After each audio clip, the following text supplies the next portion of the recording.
All right. So, a couple of things I'd like to try today, y'all, is a little bit more of some storytelling in this because we know that as we get into the fast allegro vivace, it gets a little repetitive, right? So I want us to have certain imagery in our head as we push forward to the end because it should feel like a push to the end, right? So let's start with this section at the beginning. Beginning to the allegro vivace, what's the kind of imagery that you might see in your head? At the moment I'm here, just like waking up, getting ready in the morning, slowly like coming to happen. Right, yeah, you just waking up, you hear some birds chirping, whatever, you're yawning, sun's rising, all this fun stuff. It's the storybook morning, right? And then once we get to the allegro vivace, what are we initially imagining? Because it's kind of interrupting that morning, right? We are playing all this beautiful stuff, and then all of a sudden, right? Reality, yeah. You're finally coming out of that dream, and you're running late or something, right? And so reality comes. So then every time that we have a reiteration of this melody, and especially near the end, like this whole section, it's, reality came, but then now what's happening? Are we rushing somewhere? Are we, going to do something important? Like, what's happening here? I would say it's like a rush, but it's like you're still excited for that rush type of thing. You know what I'm saying? So excited energy. So you're going somewhere that excites you. So you're gonna go do something that's cool, exciting. So I want to make sure we bring that energy here. And also last time we talked about making sure that we do the most with our dynamics because there's some of these times where these pickups are suddenly forte after we were playing quietly. So I'd like to make sure that we do those things. Let's just start at the beginning. What I'd like to do for listening purposes is I'll start you off, but then I want you to play on your own and listen to each other. I want it to be very expressive and I want you all to tell the story, okay? So here we go at the beginning. I'll start you off and then y'all listen, count, and do your best. Tell the story.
Throughout that section, like, just give me your thoughts throughout.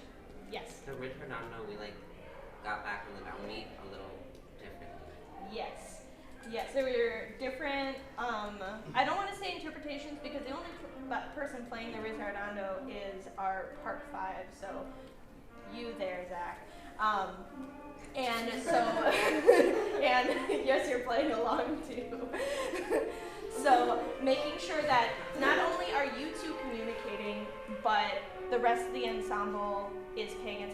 what you're doing and knowing when that downbeat comes, right? Because yes, we can rely on me to conduct, which I will. When state comes around, I will be there, right? But if all else fails, if for whatever reason my hands fall off while I'm conducting and you need to keep going, like you should be able to successfully play without me, because that's part of what chamber music is about, is listening to each other, communicating. Have you ever seen a chamber music group perform? You've been in one, you've been in one. I straight one. Been in one, yeah. So for the people who've either seen or been in one, what are some ways that you communicated with your group without a conductor? You look at each other. Yeah, you look at each other. What else? Like you listen. Physical things. Like during concerts, I always see somebody like cut off their music. Yeah, somebody little like circle, does yeah. a little circle Yeah. or Violins like to do this. yeah, where it's a bow movement. Flutes have their own little things they do.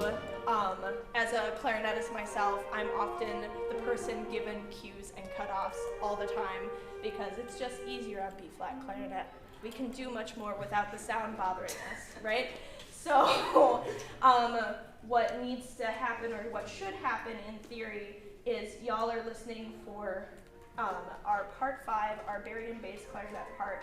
They are holding on the first beat, right? And it's tied into the second, so ba da da da da da boom, and when they hit their next quarter note is the same downbeat as everybody else. So why don't we practice that? Again, I'll start you off, but you'll go on your own, and we'll start at 17. 17.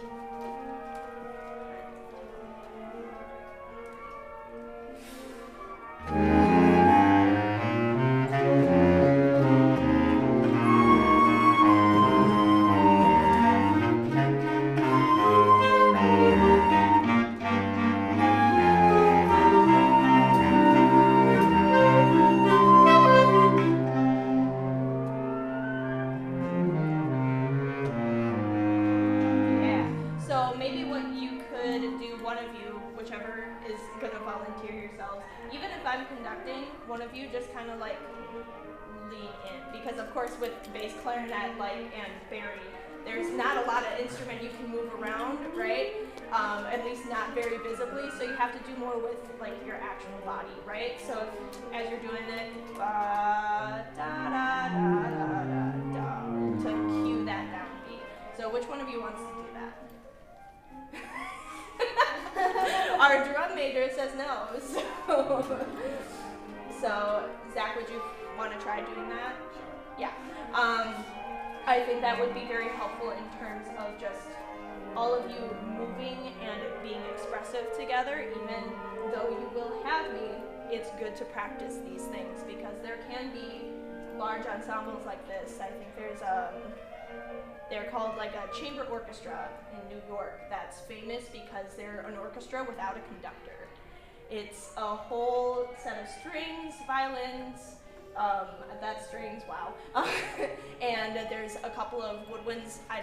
If I'm not mistaken, I don't think there's clarinets, or there might be just one because clarinets came a little later to the chamber orchestra game. But they have no conductor. And so there's a large group of them starting and playing pieces without someone like me. It is possible, and so I want to encourage some of that, especially in a group like this, where we don't have an excessive amount of people, but it's also not too, right? So practicing some of that movement for expressiveness. Let's do the same thing one more time now that we have Zach trying to cue the downbeat of 24. So 17. I'll start you and you go by yourself.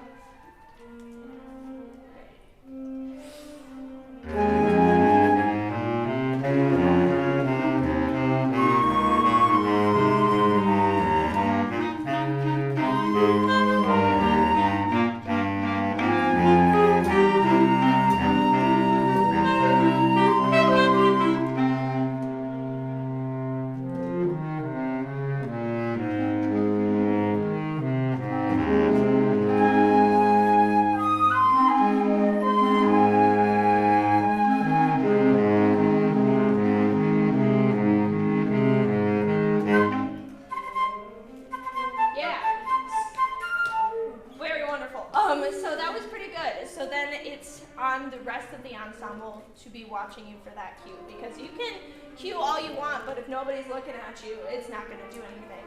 Of course I would know, right? So make sure y'all, since you're waiting for that bar, once you're done playing whatever you're playing in 22, look up at Zach and wait for his cue, or be ready to play for his cue, because you don't want to see it and then play. You want to be playing with his cue. It's kind of like how I say in band or in marching band when I've worked with some of you, we breathe together, we start together. So if you're seeing his movement, that's your cue to breathe for your downbeat. So be ready for that. Let's get into the Allegro vivace really quick. And let's just play some of it. And I mostly want to hear, A, the energy, right, the excitement, and I want to hear the difference in dynamics, right? We have these fortes, fortissimos, pianos, mezzo pianos, and so definitely make that difference, yes. Okay, let's do just part of it real quick, just for me. Okay, there you go. Allegro vivace, and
dynamic variation, especially between your forte and your fortissimo, but we're starting to get some of the low end, which I appreciate. So get all your stuff packed up, and we'll meet on Monday.